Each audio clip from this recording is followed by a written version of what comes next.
Ladies and gentlemen, and esteemed judges, we firmly affirm the motion this House would abolish primary and middle school years that group children based on age and instead group them by competency and intelligence.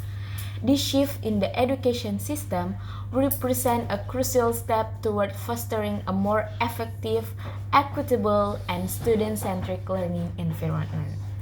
Firstly, the age-based grouping system assumes that all children have the same age possess similar level of competency and intelligence, which is far from the reality. Students naturally have different learning pace and strengths. By grouping them based on their competency and intelligence, we can tailor education to meet individual needs. This customization ensures that each child can progress at their own pace, maximizing their potential. Secondly, competency-based grouping encourages healthy competition and motivation among the students. When students are grouped with their peers of similar ability, they are more likely to challenge themselves and strive for improvement. This fosters a positive learning atmosphere where students are engaged and motivated to excel. Moreover, this system promotes a sense of inclusivity and reduces stigmatization in traditional age-based grouping.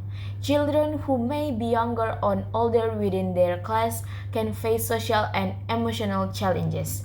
Competency-based grouping eliminates these age-related disparities, reducing social pressure and creating a more supportive learning environment. How important a measure is IQ? IQ is enormously important in helping us to understand whether a child is intellectually delayed or intellectually advanced. So, if a school or teachers think that a child might be developmentally delayed and is progressing much slower than usual, they will get a psychologist to give the child an IQ test, because that allows us to see the degrees of slowness that child have. Similarly, if a child progressing faster than usual intellectually, it's a good idea to give an IQ test, because that is give us a measure how much beyond her age peer she really is. If a child has an IQ of 120, that means she's in the top 10% in her capacity to think. And in music, art, sports, we don't calculate engagement with IQ, but with intellectual ability, the IQ test is a very, very useful instrument, not just to see if the child is bright, but how bright the kid is, and how far beyond her classmates she really is. It enables us to present the child with a curriculum that suits her needs rather than one is designed for just most kids. Carl Witt is the son of a priest named Karl Heinrich Gottfried Witt, who encouraged a very intense learning programs for his son.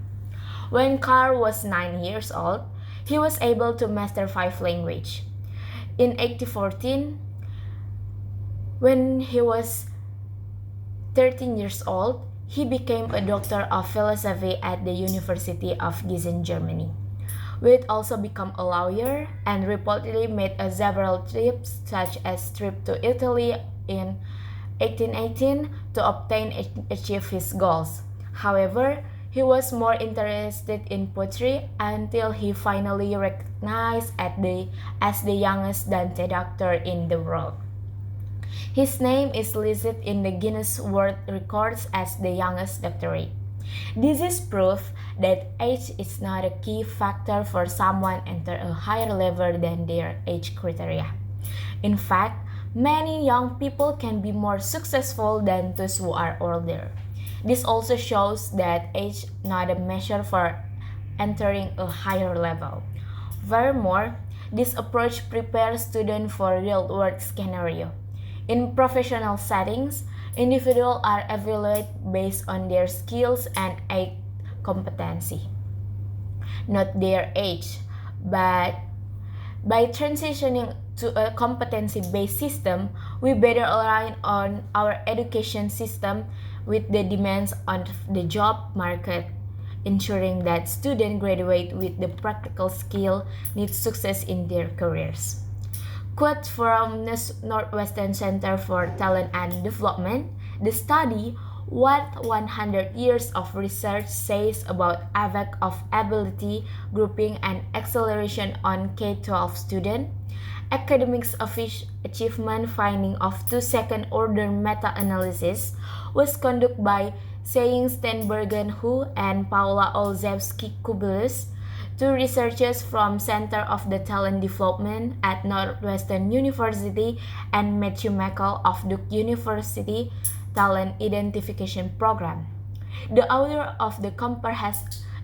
comprehensively reviewed nearly 100 years of research covering 172 empirical study on ability grouping, as well as 125 study on acceleration.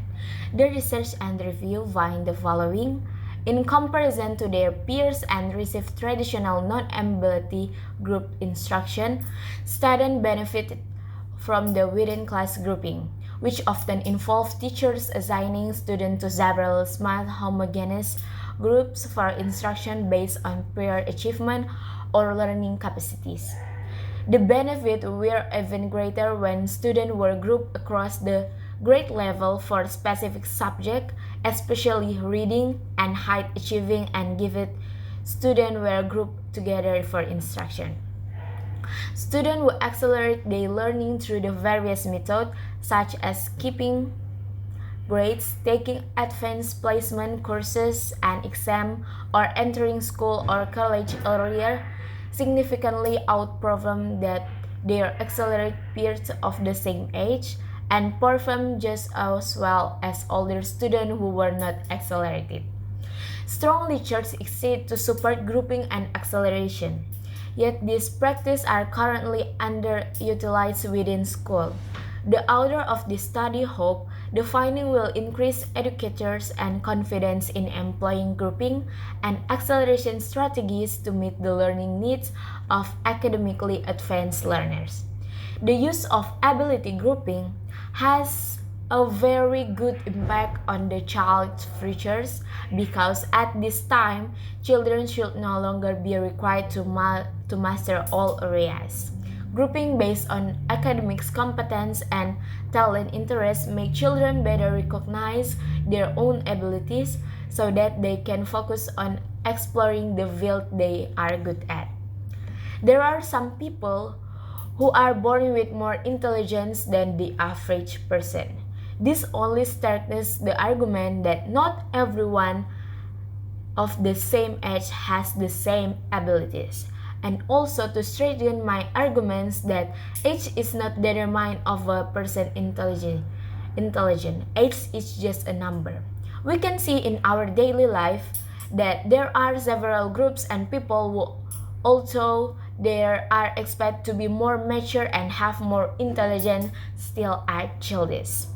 In conclusion, we believe that abolishing age-based grouping in primary and middle school in favor competency and intelligence based on grouping is a forward-thinking reform that optimizes an educational experience for our youth.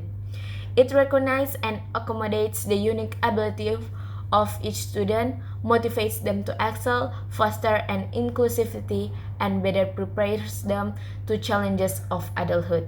We are strongly urged to support this motion for the betterment of our educational system and the future success of our students. Once again, we are proud to remain in our stance, wish to agree and support this motion. Thank you. Sudah.